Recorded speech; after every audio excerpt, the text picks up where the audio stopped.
খুন করা 5 দিন পর অবস্থান থেকে মৃতদেহ উদ্ধার করল পুলিশ। ভরতপুরে অবৈধ সম্পর্কের জেরে মৌতের আসরে যুবককে ডেকে শ্বাসরোধ করে খুন। পরে ঘটনাস্থল থেকে প্রায় 2 কিলোমিটার দূরে একটি কবরস্থানে মাটি খুঁড়ে দেহ পুঁতে রাখা হলো। অবৈধ সম্পর্কের জেরে মদের আসরে যুবককে ডেকে শ্বাসরোধ করে খুন। পরে ঘটনাস্থল থেকে প্রায় 2 কিলোমিটার দূরে একটি কবরস্থানে মাটি খুঁড়েও যুবকের দেহ পুঁতে রাখা হয়। নৃশংস ঘটনাটি ঘটেছে ভরতপুর থানার ভরতপুর গ্রামের পশ্চিমপাড়া এলাকায়। পুলিশ জানিয়েছে মৃতের নাম রহিদুল ইসলাম ওরফে মিঠুন শেখ। পশ্চিমপাড়া এলাকাতেই তার বাড়ি। মঙ্গলবার মৃত যুবকের বাড়ি থেকে প্রায় 2 কিলোমিটার দূরে একটি কবরস্থান থেকে মাটি খুঁড়ে দেহ উদ্ধার করে ময়না তদন্তের জন্য পাঠিয়েছে পুলিশ। এই ঘটনায় পুলিশ মৃতের 2 প্রতিবেশী যুবককে গ্রেফতার করেছে। তাদের জেরা করে পুলিশ দেহের সন্ধান পায়। মৃতের পরিবার সূত্রে জানা গিয়েছে মৃত যুবক পেশায় মাংস বিক্রেতা ছিলেন। গত বৃহস্পতিবার রাত 9টা নাগাদ বৃষ্টির সময় যুবক স্কুটি নিয়ে বাড়ি ফেরেন। এরপর একটি ফোন কল পেয়ে বাড়ি থেকে হাওয়াই চপ্পল পরে বেরিয়ে যান। এরপর থেকে তিনি নিখোঁজ ছিলেন। পরিবারের লোকজন বিভিন্ন জায়গায় খোঁজ নিয়েও সন্ধান পাননি। শুক্রবার পরিবারের লোকজন ভরতপুর থানায় যুবকের নিখোঁজ ডায়েরি করেন। যদিও শনিবার মৃতের বাড়ি থেকে কিছুটা দূরে যুবকের নতুন হাওয়াই চপ্পলটি একটি পুকুর পাড়ের কাছে পড়ে থাকতে দেখেন। এরপর পুলিশ রবিবার ওই পুকুরে জাল ফেলে তল্লাশি নিলেও কোনো লাভ হয়নি। এদিকে ভরতপুর থানার পুলিশ এই ঘটনা তদন্তে নেমে একটি ফোন কলের সন্ধান পান। তাতে দেখা গিয়েছে গত 25 দিন ধরে ওই নম্বরে মৃত যুবকের সঙ্গে বহুবার কথা হয়েছে। এমনকি শেষ কলটি ওই নম্বরে এসেছিল। এরপর পুলিশ ঘটনা তদন্তে নেমে মৃতের 2 প্রতিবেশী যুবকের সন্ধান পান। জিগর শেখ ও আফসার শেখ নামে পুলিশ ওই 2 প্রতিবেশী যুবককে গ্রেফতার করে। এরপর পুলিশ ধৃতদের জেরা করে খুনের ঘটনার কথা জানতে পারে। পুলিশ সূত্রে জানা গিয়েছে ধৃত যুবকদের পরিবারের এক মহিলার সঙ্গে মৃত যুবকের অবৈধ সম্পর্ক ছিল, যে কারণে 2 পক্ষের মধ্যে কয়েকবার মনোমালিন্য হয়। এরপর গত বৃহস্পতিবার রাতে জিগর শেখ রাত 9টা নাগাদ রহিদুলকে ফোনে ডেকে নেয়। এরপর বাড়ির কাছে পুকুর পাড়ে 3 জনে মদের আসর বসার। সেখানে উভয় পক্ষের মধ্যে কথা কাটাকাটি হলে রহিদুলের গলায় দড়ি পেঁচে শ্বাসরোধ করে মেরে ফেলা হয়। আফসার মৃত যুবককে চেপে ধরেও জিগর গলায় ফাঁস দেয় বলে পুলিশ সূত্রে জানতে পেরেছে। এরপরের দিন পুলিশ ধৃতদের কান্দি মহকুমা আদালতে পাঠালে পুলিশ রিমান্ডে নেওয়া হয়।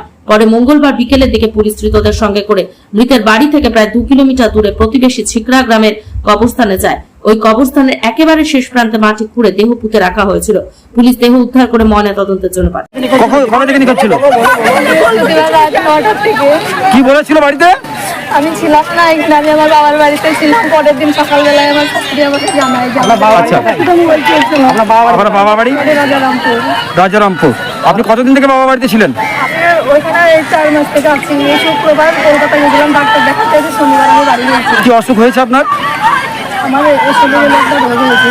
এই যে ধরুন 19 তারিখের পর থেকে যে আজকে এই যে বডি পাওয়া গেল এবং আপনারা দেখলেন যে কে মেরে দিয়েছে সেটাও নির্ধারিত হলো, কি কারণে মেরে দিয়েছে বলে মনে করছেন? কি চাইছেন আপনি স্ত্রী হিসাবে?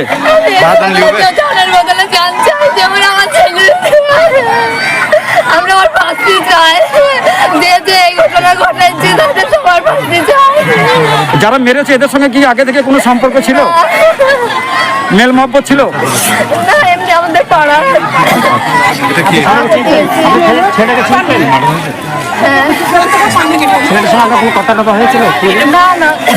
আপনারা কিভাবে জানতে পারলেন খুন হয়েছে? কি নাম আপনার? কি নাম আপনার? আপনার স্বামীর নাম? আপনার কয় ছেলে? আপনার ছেলে মেয়ে? মেয়েটার বয়স কত? মেয়েটার বয়স 7 বছর আর ছেলেটার বয়স 3 বছর। ঠিক আছে দিদি, এখানটা দুটো অনাথ বাচ্চা, দুটো অনাথ হয়ে গেল, ঠিক হয়ে গেল। আর একটা 7 বছর কে রে? একটু ফোনে একটু বলতো ভালো করে। ছেলে আছে।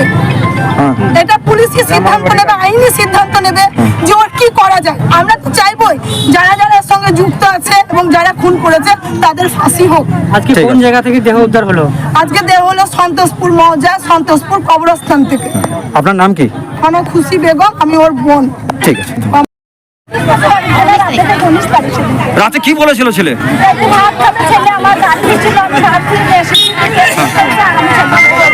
আচ্ছা, তারপরে কতদিন হলো আজকে?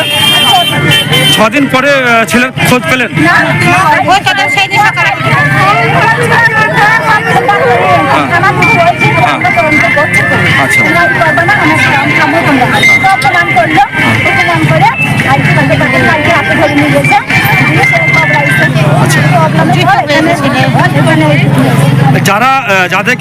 যারা গ্রেফতার বা স্বীকার করেছে তাদেরকে চিনতেন? বাড়ি আসা যাওয়া করতো? আপনার পাশে বাড়ি? তো আচ্ছা, কি নাম তাদের? ওই জিগর শেখ। এদের সঙ্গে কি কোনো সম্পর্ক বা ব্যবসায়িক কোনো খারাপ ছিল? ও তো ছিল না, ছেলের ও তো বাইরে ছিল। আচ্ছা, ওনাতে ছিল। তা কি কারণে খুন করেছে বলে মনে করছেন? আমার ছেলেকে কি কারণে খুন করেছে জানি না, বলতে পারবো না। বলতে পারবো না। এখন কি চাইছেন মা হিসাবে? আমার হিসাবে আমি ফাঁসি চাই। যে যে লোকে 5 জন মেরেছে আমার ছেলেকে, আচ্ছা। এই 5 জনের ফাঁসি চাই। ছেলের নাম কি? ছেলের নাম মিঠুন শেখ। ছেলে কি করতো? আর ছেলে যেমনি ওই দোকান ছিল, খাসিও কাটতো, আচ্ছা। এমনি কাঁচা তরকারি ব্যবসাও করতো, আচ্ছা। আবার চাষবাসও করতো।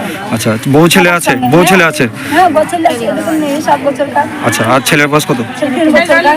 স্ত্রী স্ত্রী কত বছর আগে বিয়ে হয়েছে? এই তো 9 বছর। ঠিক আছে।